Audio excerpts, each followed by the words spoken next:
ברוכים הבאים לסרטון על כפר בקיעין, כפר ייחודי ומרתק בגליל, שבו היסטוריה, תרבות ומסורת משתלבים ביחד. בקיעין הוא בית לקהילה הדרוזית, ששורשיה נטועים עמוק באדמת הכפר, לצד מורשת יהודית, מוסלמית ונוצרית, שהותירו בו את חותמן. בסרטון הזה נגלה את סיפורו המיוחד של הכפר, נכיר את תרומתה של הקהילה הדרוזית לשימור המסורת והחיים המשותפים, ונצלול אל תוך האווירה הייחודית שמאפיינת את בקיעין. במרכז הכפר הקטן עומדים זה לצד זה בית הכנסת, החלווה והכנסייה, במרחק של כ3 דקות הליכה ביניהם. המסלול שמחבר ביניהם הוא שביל אבן עתיק שמסבר את סיפור העבר. המקומות האלו הם עדות להרמוניה של הכפר. בבית הכנסת התאספו לניקיון, בחלווה התפללו, ובכנסייה חגגו את האמונה. גם היום מבקרים מגיעים לגלות את הקסם הפשוט והאותנטי של האתרים האלו, שמחברים בין היסטוריה לנפש. שלום, ספר לנו על המקום וגם על הכפר. תודה. אהלן וסהלן, שמי סואד מאזן מכפר בקיעין. כפר בקיעין הוא כפר עתיק מאוד. בחפירות להקמת בתי ספר ומוסדות אחרים מצאנו מערות ושרידים של מקומות עתיקים מאוד שיוכיחו שזה מעל 5,000 שנים, ויש עוד תקופה אחרת שהיא תקופת הרב שמעון בר יוחאי שהוא הגיע לכאן לפני כ2,000 שנים, ויש בקיעין של היום שהיא הנוכחית. אבל מה שכן, אני מחזיק כאן תמונות של המעיין הישן. זה מעיין הכפר, הגרעין של הכפר. אני קורא לזה מתנ"ס של בקיעין, או מרכז קהילתי של בקיעין. במקום הזה יש לנו מפגש חברתי של 4 דתות, משפחה דרוזית, משפחה מוסלמית, יהודייה ועוד נוצריה. זה אומר שיש לנו כאן 4 דתות שחיים ביחד ונפגשים במקום הזה, כל אחד והפעילות שלו. בימים ההם, בגלל שלא היינו עסוקים באינסטגרם וטאץ' ווואטסאפ ועוד פייסבוק, אז היה זמן לעזור אחד לשני ומי שצריך עזרה. ואם אנחנו ניקח את ה100 שקל הישן, שהוא עכשיו לצערנו עוזר מהידיים שלנו ועוזר מבנק ישראל, בצד הזה יצחק בן צבי, נשיא המדינה השני, כהיסטוריון וחוקר שהגיע לבקיעין ופגש הרבה אנשים כאן וכתב היסטוריה חשובה על בקיעין, ואלה שמות הספרים שכתב נשיא המדינה, יצחק בן צבי, נשיא המדינה השני, ואחד הספרים שבספר הזה, שאר יישוב, הוא התייחס לבקיעין על התקופה של 1936 עד 1939, זמן הבראות והמאורעות שהגיע לכאן הכנופות של קוואקזי ומורדים, מה שקרא המרד הערבי הגדול. אז המיעוט היהודי, ואם זה גם הנוצרי, הרגישו בסכנת חיים, ואנחנו הדרוזים כרוב בכפר בקיעין, לקחנו אחריות ושמרנו על המיעוט היהודי ועל המיעוט הנוצרי שלא יעזבו את הכפר ולא יפגעו בחיים שלהם. עכשיו, אם ניקח את הצד הזה של השטר, וגם כן אפשר להגיד, הסופרת רבקה אלפלר הגיעה לבקיעין, וגם כן פגשה סבא של מרגלית זינתי, מחזיקת בית הכנסת, וסיפר לה אותה היסטוריה, וגם היא תעדה אותה היסטוריה בספר, שם הספר הזה, אנשי בקיעין.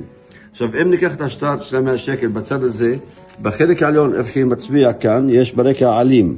אז אלה מעלים של עצי החרובים שנמצאים ברחבת הרב שמעון בר יוחאי, איפה המערה, שזה טיפה למעלה לא רחוק, שלפי אגדה הרב שמעון בר יוחאי שנרדף עד הרומאים, הגיע לבקיעין, הסתתר אצלנו הוא ובן שלו אלעזר 12 שנים, כתבו ספר הזוהר, אחרי זה עברו להר מירון, אז הקבר בהר מירון, המערה בכפר בקיעין. אנחנו עכשיו נמצאים בלב הכפר, ממש בגרעין של הכפר.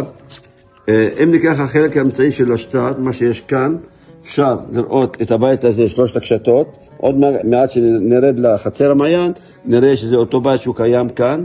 יש צמוד לבית, יש עץ תינה, זה עץ התינה, שהוא עכשיו בזמן שלכת, אבל אפשר לזהות את עץ התינה. עץ התות, אנחנו אפשר לזהות כאן את עץ התות. ובתמונה הזאת, רואים שיש בית לבן, איך שאני תמיד מסביר לכולם, שלא רק בארצות הברית יש בית לבן, גם בכפר בקיעין יש בית לבן של בקיעין, אבל הבית הזה היום דומה לבית של השכן. בעל הנכס הוא אומן, והעתיק את הבית של השכן שהוא מאבן אמיתית בצבע שיהיו 2 בתים אחד כמו השני.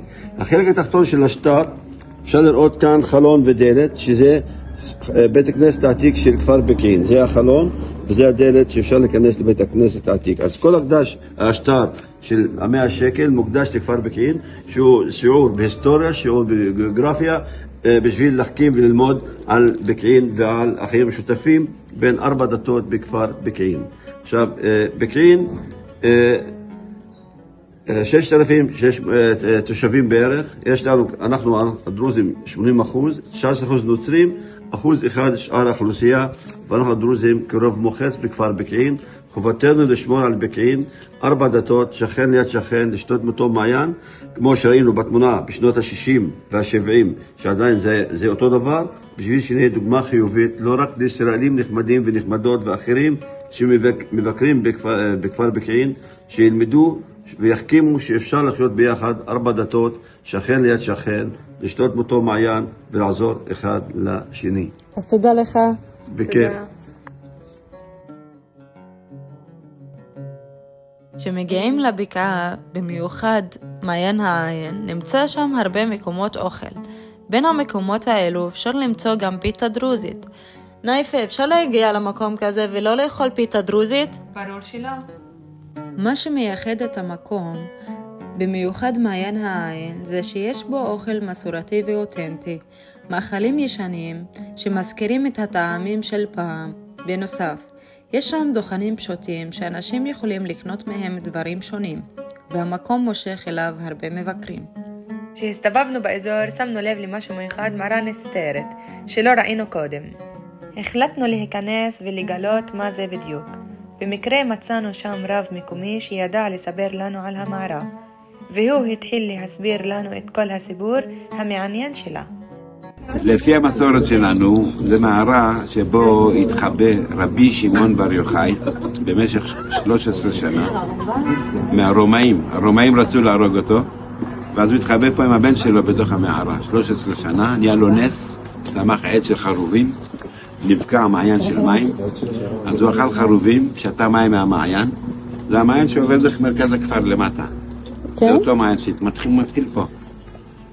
ואנחנו מאמינים בזה, ולפי המסורת שלנו אליהו הנביא עבר פה בפתח של המערה ולמד תורה עם רבי שמעון, אז אנחנו באים לפה כי זה בשבילנו מקום קדוש.